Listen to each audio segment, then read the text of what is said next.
Bonjour.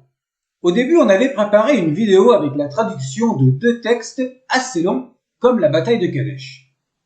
Mais au fur et à mesure, nous nous sommes aperçus que les explications pour cette grammaire de la période Saïte engendraient encore des explications et encore et encore. Cela partait dans tous les sens et la vidéo durerait 1 heure, voire 2. C'est trop long, en tout cas pour nous, et on n'en voit pas l'intérêt. Et ce serait du travail bâclé. On a abandonné cette perspective et on a préféré procéder comme les autres grammaires pour que cela reste davantage compréhensible. Nous sommes partis également sur le fait que cette grammaire étant un composé de l'ancien, du moyen et du nouvel égyptien, nous vous indiquerions les comparaisons comme n'importe quelle explication que l'on peut trouver dans les analyses de texte. Il y aura un total de 14 vidéos. La dernière sera la numéro 198.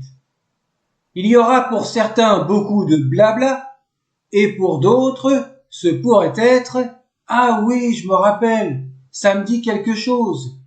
Bref, voyons en premier lieu les graphies évolutives.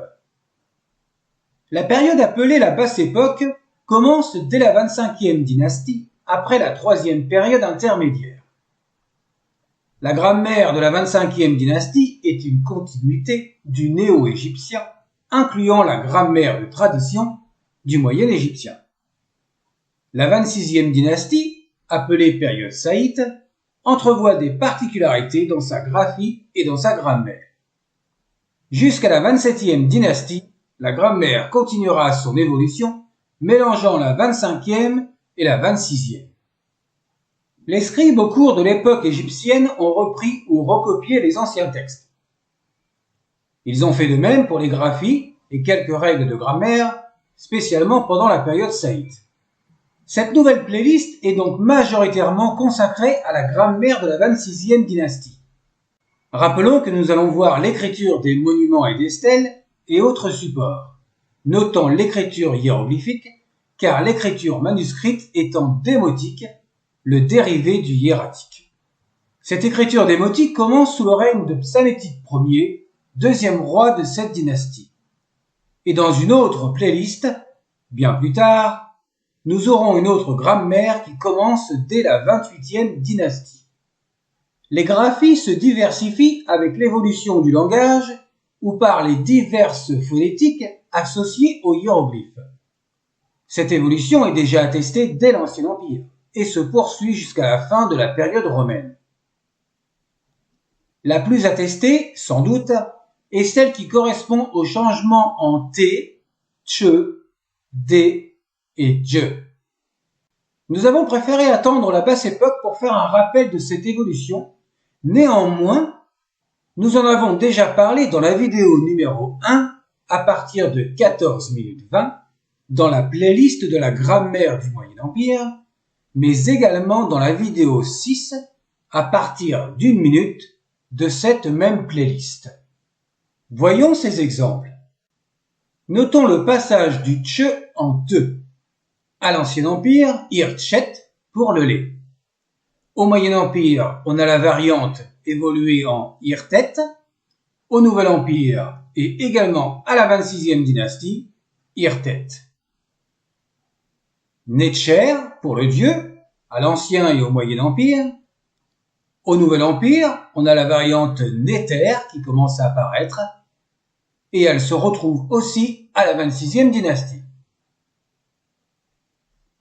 Remetch pour les gens, qui commence son évolution en Remet dès le Moyen égyptien jusqu'à la 26e dynastie avec la variante écrite avec le U33 qui donne l'unilitaire T.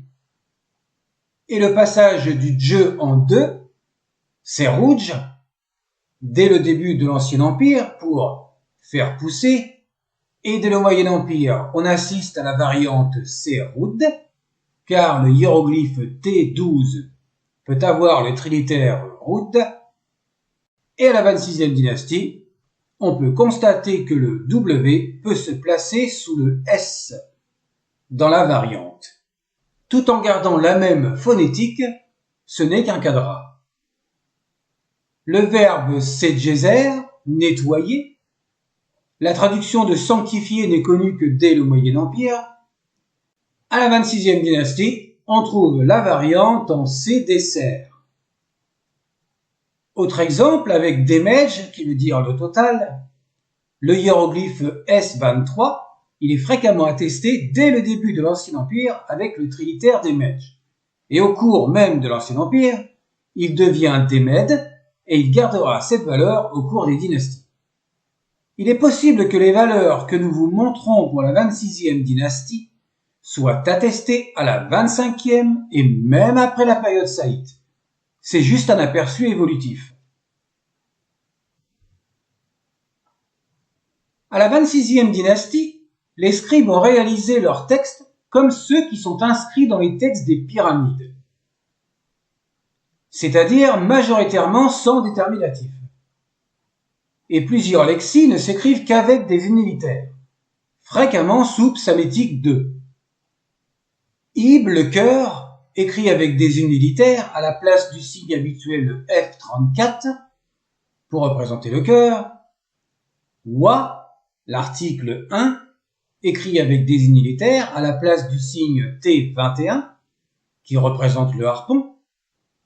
Et Mehi, remplir, écrit également avec des unilitaires où l'emploi du V22 a été omis. Voyons d'autres exemples. Meket, la protection. Nehes, le nubien. Rasset, écrit sans le A, contrée étrangère. Et Nehe, pour toujours. Et encore d'autres exemples pour les verbes, comme remplir, que l'on a vu précédemment. Ad, en colère, être en colère. Aha, se tenir. Wa, placer. Uner, vêtir, habiller. Utchesh, s'enfuir. Peri, sortir. Nehem, sauver. Ed, attaquer. Hui, frapper. Ehi, rechercher. Renes, traverser. Dem, renoncer. Et teha, transgresser. Le verbe teha est bien un 3 faible. La graphie du A avec le vautour, ainsi que la translittération, se sont maintenus par convention. Le verbe à l'origine est tehi, écrit sans le A. Nous avons constaté à plusieurs reprises l'ellipse de la copule you au cours des grammaires depuis l'Ancien Empire. À la période saïte, il est attesté plusieurs ellipses, mais pour les unilitaires. Voyons ces particularités. Et ces attestations sont nombreuses. Ce ne peut donc pas être des erreurs des scribes, car plusieurs ellipses se poursuivent jusqu'à l'époque gréco-romaine. Exemple du M en ellipse. Maou, près de. Imi er per wer, grand intendant. Exemple du R en ellipse. Néter, le dieu. Exemple pour le Re.